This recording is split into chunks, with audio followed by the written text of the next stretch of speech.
Today, we journey deeper into one of the most powerful spiritual practices for this time of year, or any time of year really, boundaries. Because when your energy field is clear and contained, love flows more freely and peace becomes possible. Miracles occur best when you're open to a miracle occurring, when you almost expect a miracle to occur. And that's when so often the miracles come our way and we slam our door. Spirit's knocking, saying, look, I'm trying to help you. I'm trying to give you, what you've asked for.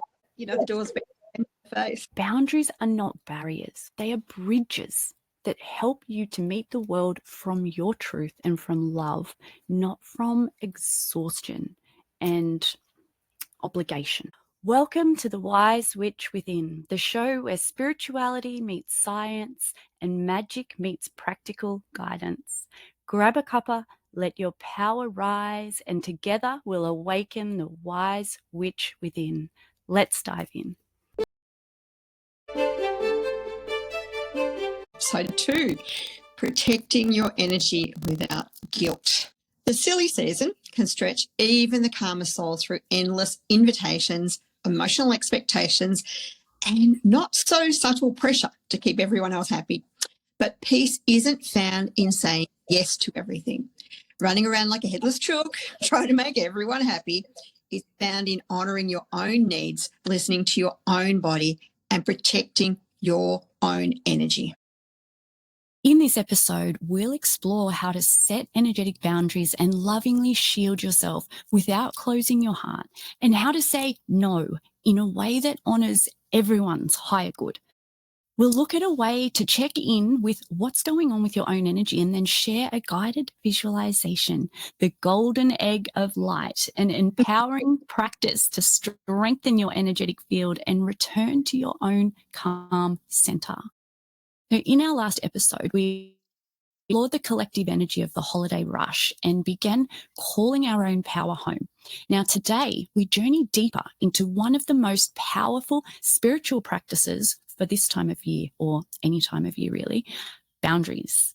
Because when your energy field is clear and contained, love flows more freely and peace becomes possible, even in the middle of all of the chaos. So let's have a look at the myth of nice. Many of us learnt to overgive to avoid conflict or disappointment. Some of us learnt that for acceptance as well. But spiritual maturity is recognizing that self-abandonment is not kindness, it's depletion and martyrdom. Sometimes the patterns we carry aren't just habits, they're stories. Old stories, soul stories, stories we've outgrown, but still found ourselves repeating. Stories that are passed on in our DNA.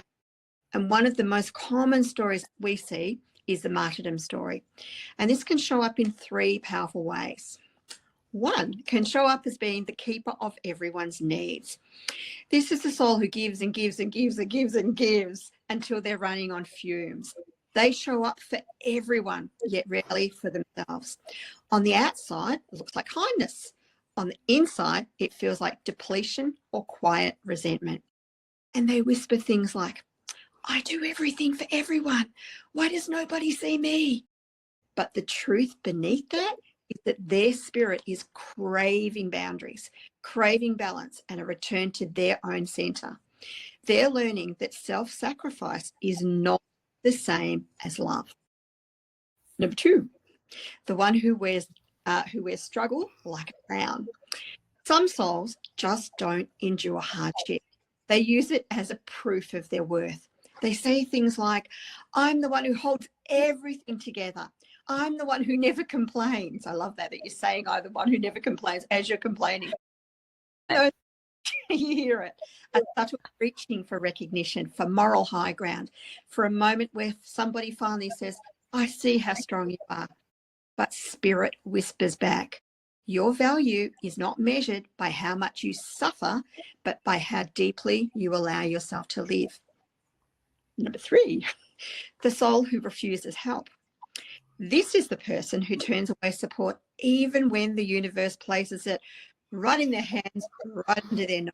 And they say, no, it's fine, I'll do it myself, as if accepting help would make them weak. But behind the resistance lies an ancient pattern, a belief that carrying everything alone is safer than being held, supported, or seen.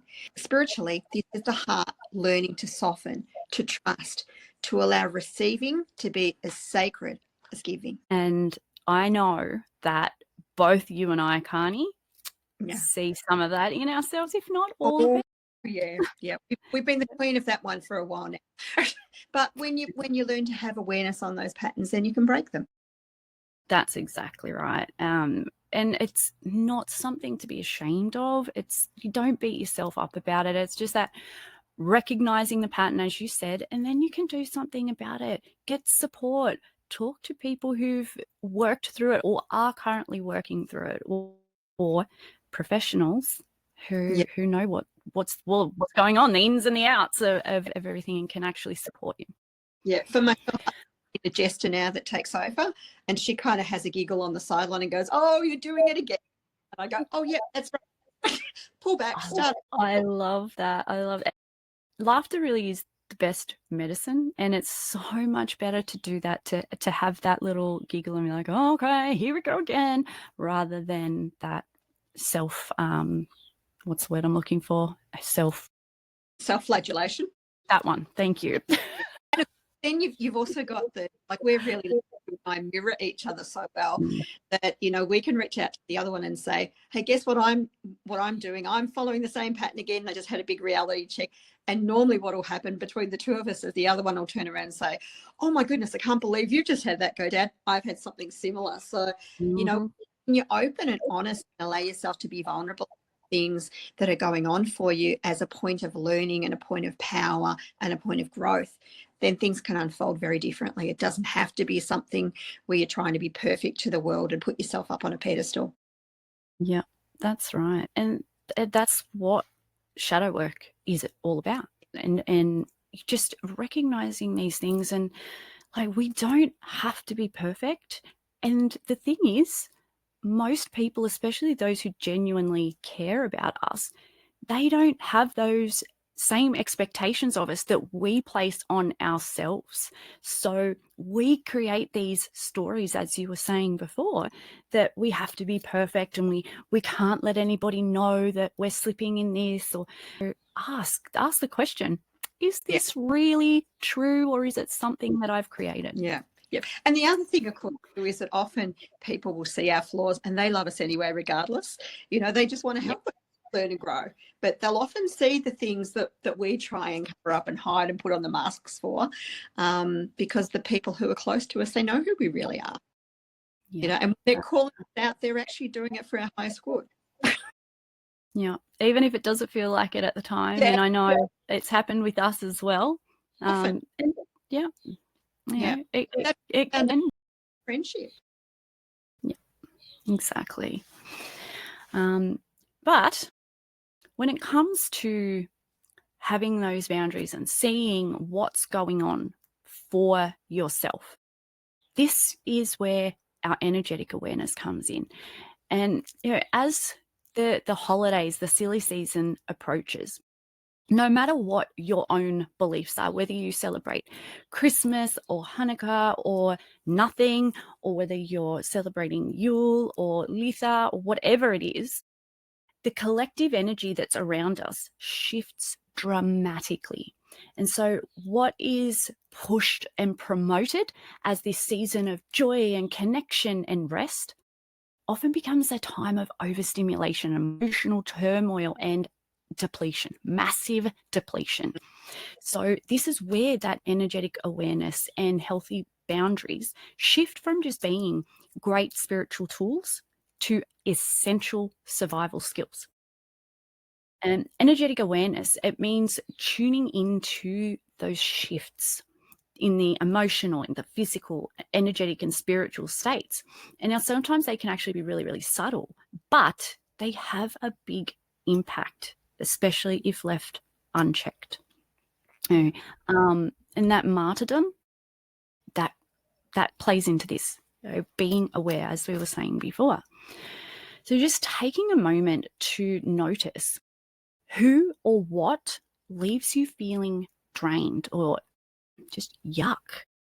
What kind of environments or places give you that tightness in your chest or foggy thinking?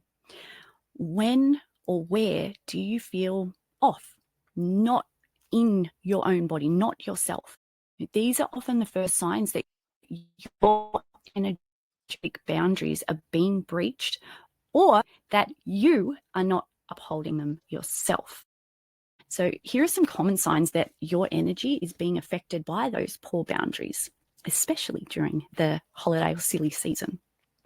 You might feel exhausted after being around certain people or in crowded spaces, even if nothing bad or obviously strenuous has happened. Now, a lot of us feel this anyway if we don't keep up with our spiritual hygiene and protection. Empaths, healers, sensitives. So this is amplified massively at this time.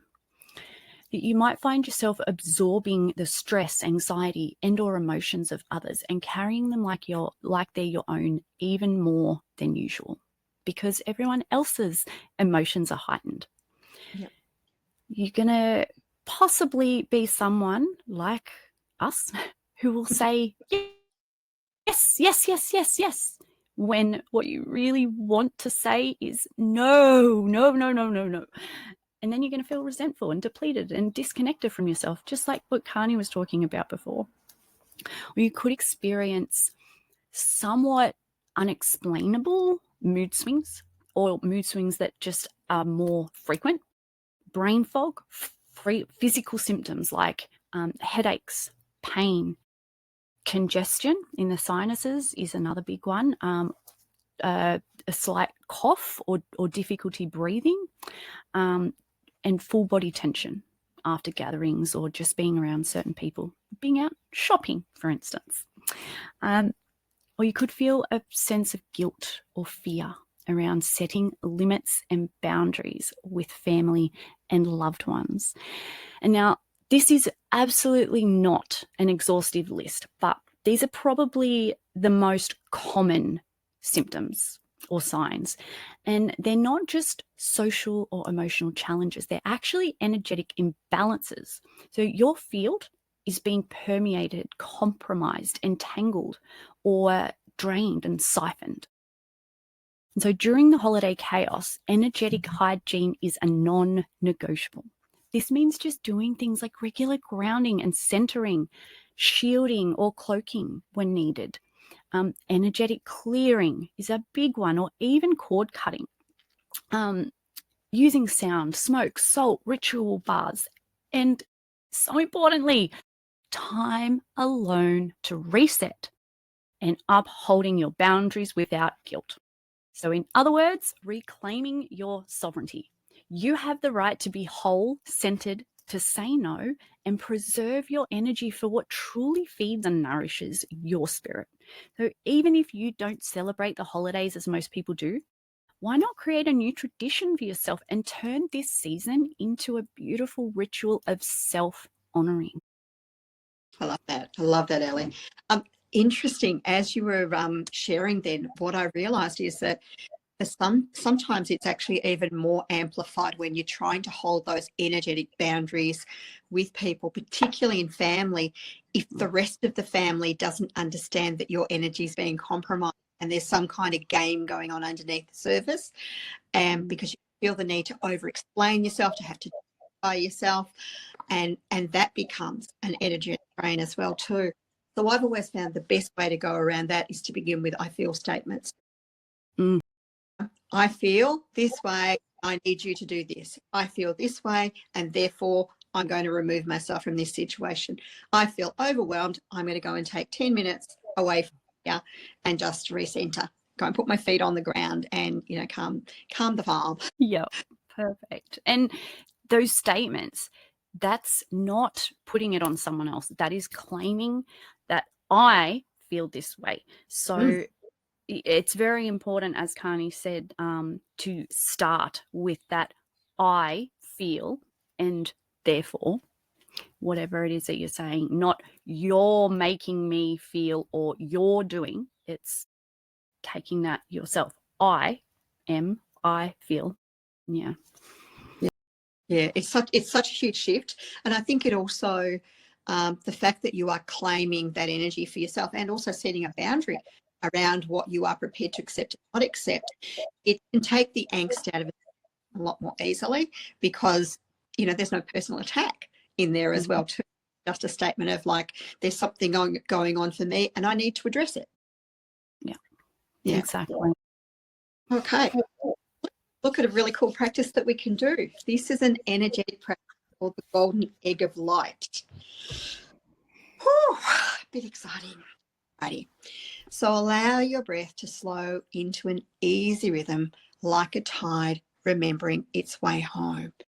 And just close your eyes and take your energy into yourself as you're allowing that breath to settle down. And with your next inhale, sense a warm gold begin to glow around you. Not rushing, just simply unfolding as if your own spirit is lighting a lantern from the inside out. And then let this golden radiance stretch around your whole body, curving into a smooth, luminous oval, your golden egg of light. This is your sanctuary in the unseen, your temple of quiet strength. Feel how this field knows you, how it attunes to your true essence. Only what carries the signature of love, respect, and clarity can approach you here. Everything else dissolves or simply cannot enter. Rest in the spaciousness inside this light. This is your sacred energetic boundary, your personal temple. Your breath moves easily. Your mind unknots itself.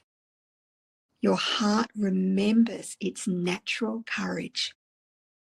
And within this golden cocoon, you choose when to open, when to receive, and when to draw your energy inward for deep restoration.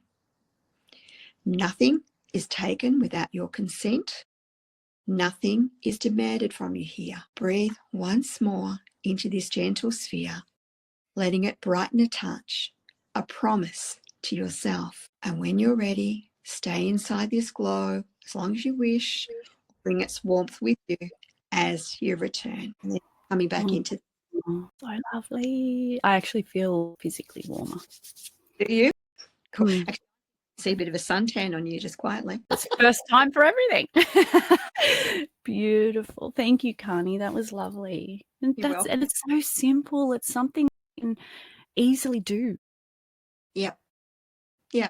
And look, the other thing too, you can record something like that and have it on your phone so that if you do need to go outside and collect yourself for 5 or 10 minutes, you've just got something that you can put on and your body will have a muscle memory for it. So it will automatically go into that, I'm hearing my voice, I'm being given instructions to calm down, I'm feeling my breath, and then you're in the space.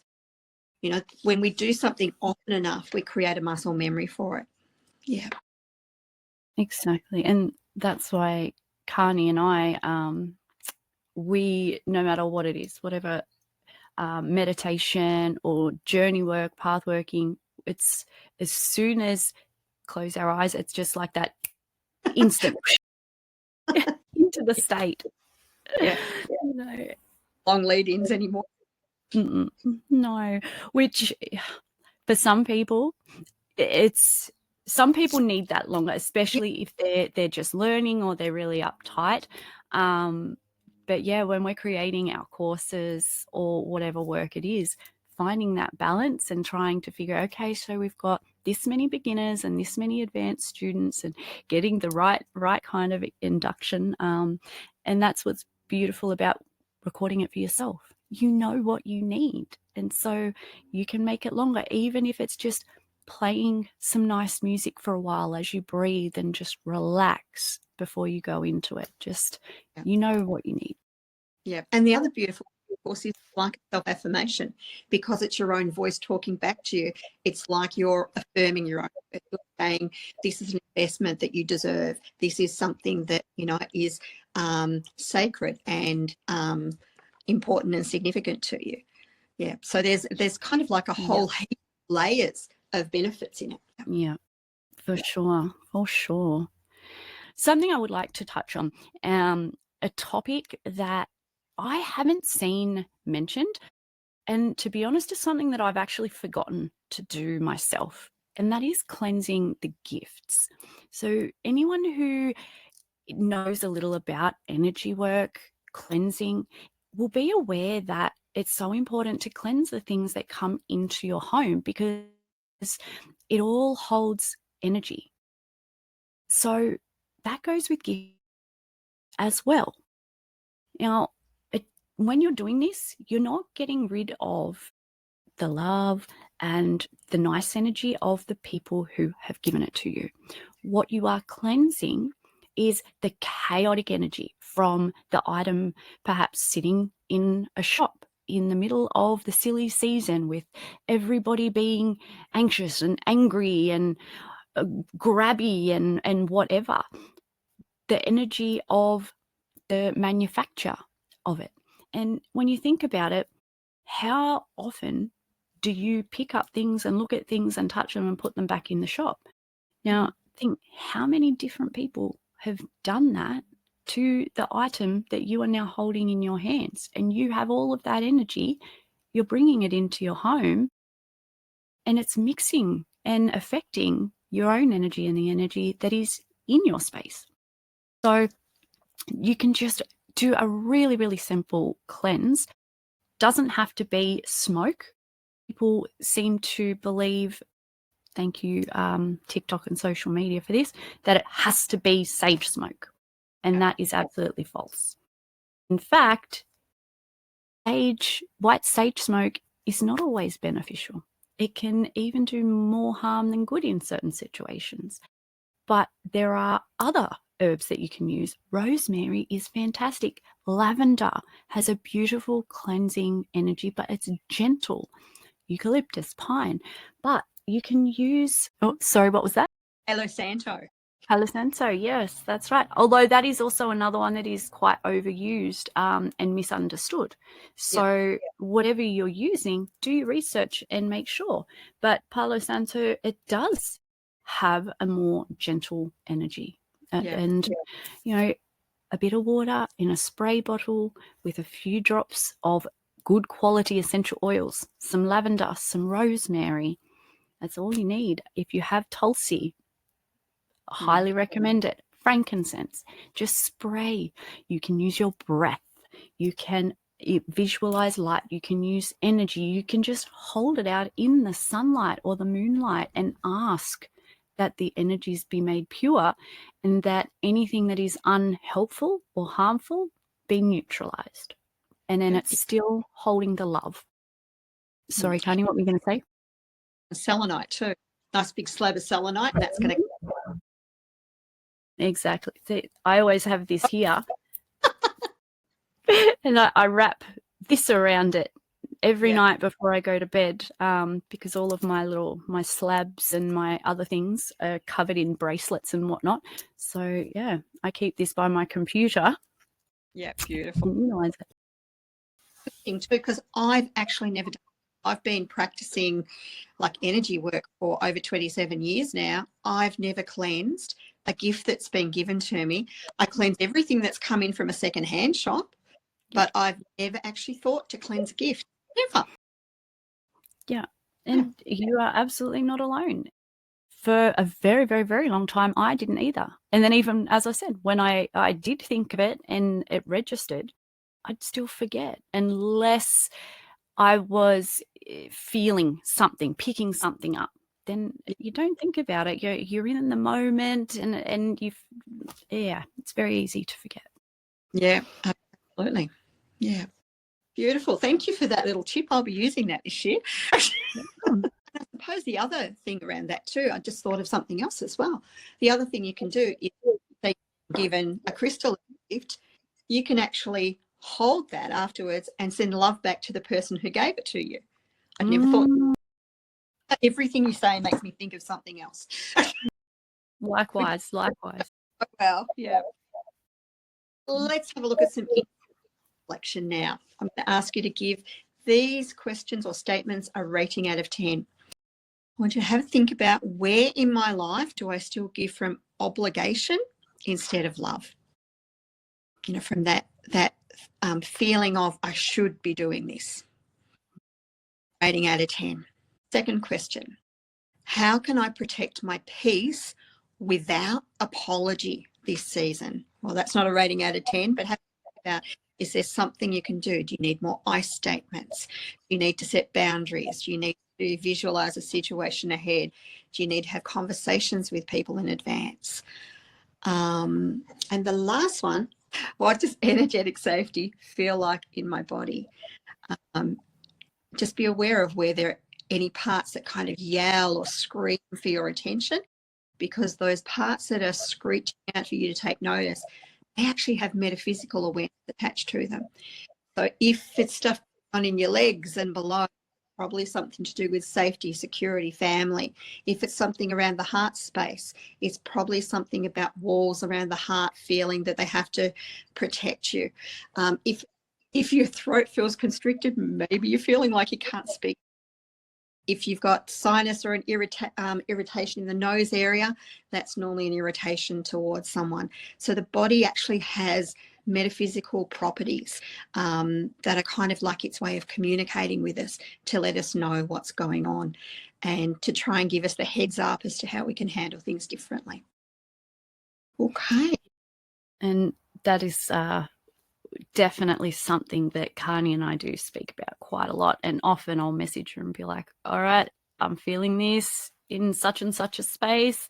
What's it mean? What's it telling me? And like, Karnie's brilliant with that. And then the next half an hour laughing about the synchronicity or the irony. Mm-hmm. Yes. And I think even as time has gone on, our physical bodies have started matching even more so, which, yeah. And hopefully it'll do the same thing once we start getting fit and healthy and strong again. And, maybe I can go to the gym one day, you can go the other day, and we can share the benefits. I'm hoping that after, maybe give it a chance, and I might actually grow a few inches taller, because you're like you're actually almost a foot taller. You really be able to reach some of my cupboards. Yes. That would be phenomenal, wouldn't it? Wouldn't it, Char? Yeah. I actually know someone, and I know this is completely irrelevant, but I know someone who grew their finger longer. It was my, I know, my hypnotherapy teacher. He stretched his finger and he visualized it growing longer. He measured it with a ruler beforehand, and he measured it up a month, and it was a centimetre longer. Wow. But that is just testament to how powerful we are. Our minds really, anyone who's had any kind of awareness of or read Joe Dispenza or listened to any of his work, he's a big one for this. And it really is. It's hard to get around our programming and our conditioning, but it is so true. And so many of us have had these experiences, but we brush it aside, or we discredit it, or we think, oh no, it's just a coincidence. No, it's not. Yeah. And we can heal ourselves. We can grow a finger longer.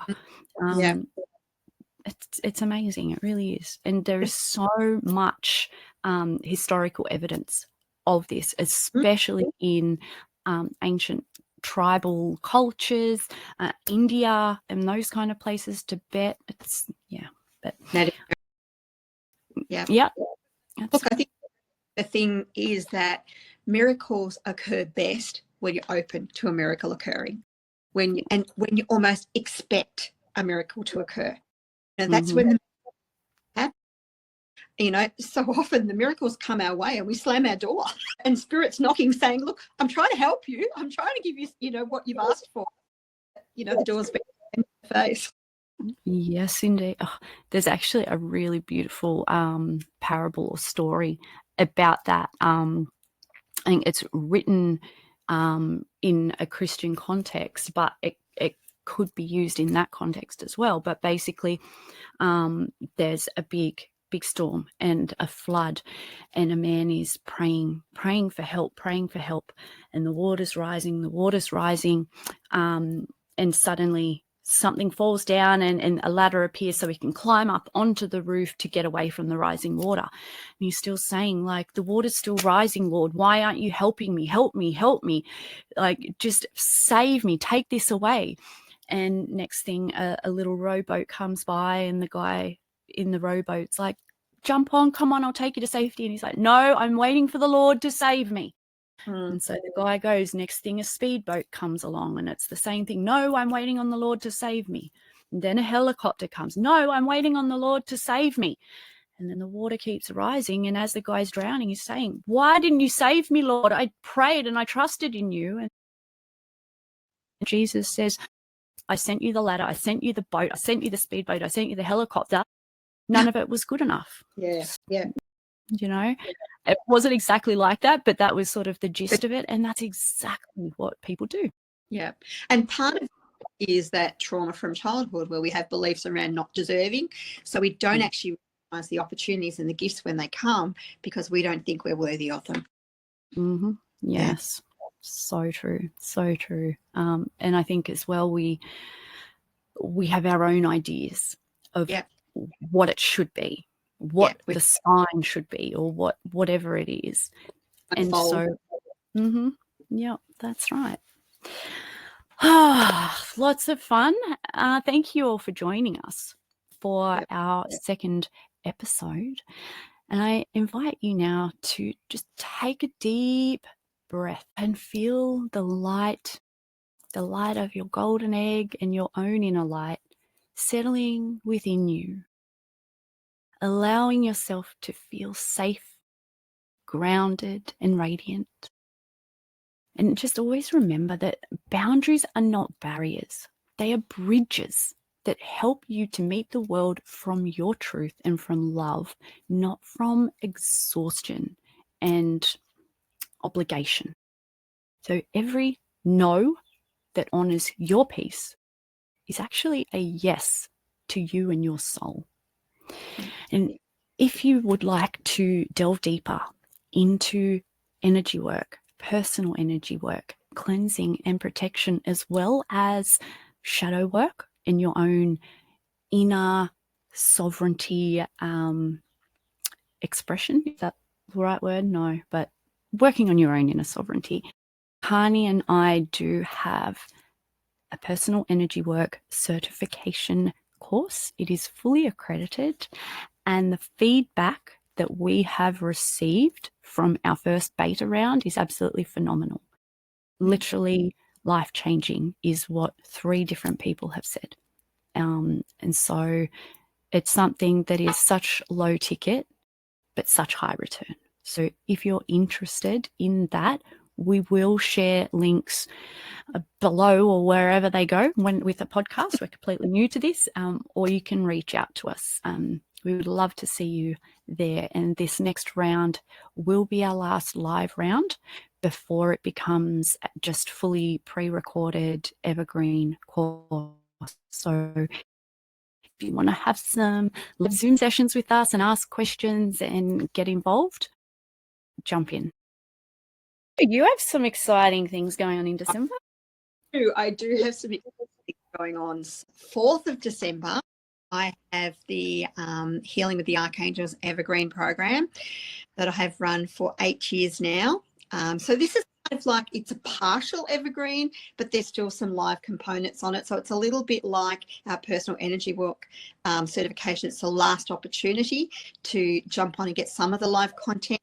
But the beauty of evergreen, of course, is you can do things at your own leisure.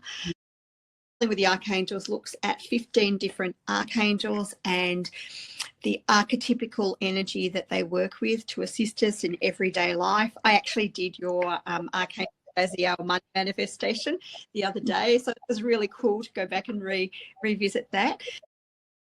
It runs for 30 days and it's a stellar $99 that also has over 30 hours of healing in it, 30 meditations, 15 invocations, 15 mantras, 15 affirmations, and it's run within a community as well too on our special So that's pretty cool.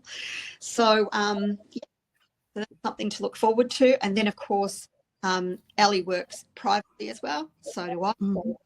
I works in the complex trauma realm, and I've only got one space left for one-on-one people. I've got one more person who's due to finish up soon, so that'll be 2 spaces, and then it's a waiting list. Okay, so just to close off, Ali taught me about sound, which I knew what they were, but every time I came, my knowledge is stretched a little bit further. So here's my soundbite on today's session. Your energy is your sacred home, and you are allowed to protect it.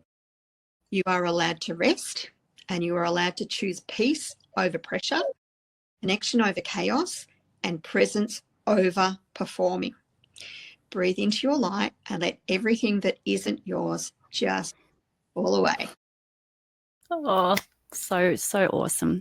We look forward to seeing you for episode 3, where we're going to step into one of the more tricky energetic challenges of the holidays or just life in general, and that is family dynamics. Now, we're going to explore how to release ancestral patterns and expectations that no longer serve your spirit.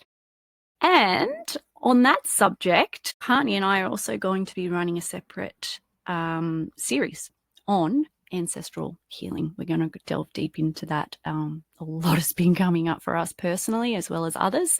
So we have decided that it's not negotiable, must do. So this is the way it works, Ali. When spirit taps us on the shoulder, you and I have learnt the hard way that we have to listen, because if we do the or the brick, we don't get the lump of 4x2, the truck, or the semi.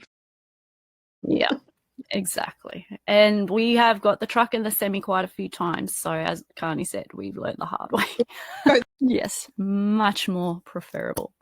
Yeah. But until we meet again, our beautiful, beautiful friends, family, stay grounded in your golden light and let peace be your priority. Thank you so much for walking this path with us today and in the future. Mwah. Beautiful.